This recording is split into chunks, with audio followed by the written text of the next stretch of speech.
అనేటువంటిది ఆయనకి చూస్తే మనం నేర్చుకుంటాం.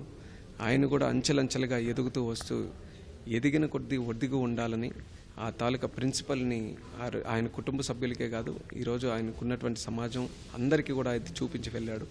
ఆయన ఏదైతే ఈరోజు ఇన్స్టిట్యూషన్స్ అన్నీ కూడా బిల్డ్ చేశాడో ఆ ఇన్స్టిట్యూషన్స్లో లక్షల మంది ఈరోజు ఉపాధి పొందుతూ ఉన్నారు.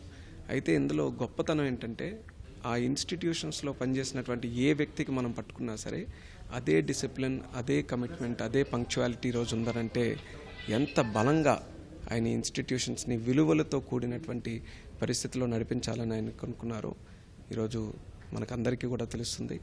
అటువంటి వ్యక్తి తాలూకా ఆశయాలు, అటువంటి వ్యక్తి నేర్పినటువంటి విలువలు, ఆయన బిల్డ్ చేసినటువంటి ఇన్స్టిట్యూషన్స్ కాపాడుకొని ముందుకు నడిపించాల్సినటువంటి బాధ్యత మా అందరి మీద ఉంది. అది తప్పకుండా చేస్తాం. ఆయన ఎక్కడ ఉన్నా సరే ఆయన తాలూకా ఆశీస్సులు తెలుగు ప్రజలందరి మీద ఉండాలి.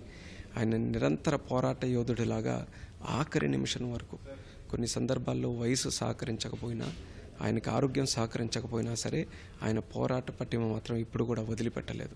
అది నిజంగా మా అందరికీ కూడా చాలా స్ఫూర్తిదాయకమైనటువంటి అంశం.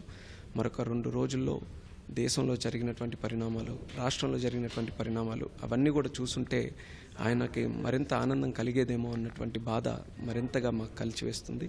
కానీ అయినప్పటికీ కూడా ఆయన ఆత్మకి శాంతి కలగాలి. ఆయన ఎక్కడ ఉన్నా సరే భగవంతుడు ఆయన ఆత్మకి శాంతి కలిగించాలని మరొక్కసారి నేను కోరుకుంటూ, అలాగే వాళ్ళ కుటుంబ సభ్యులందరికీ కూడా నా ప్రగాఢ సానుభూతి తెలియజేసుకుంటున్నాను.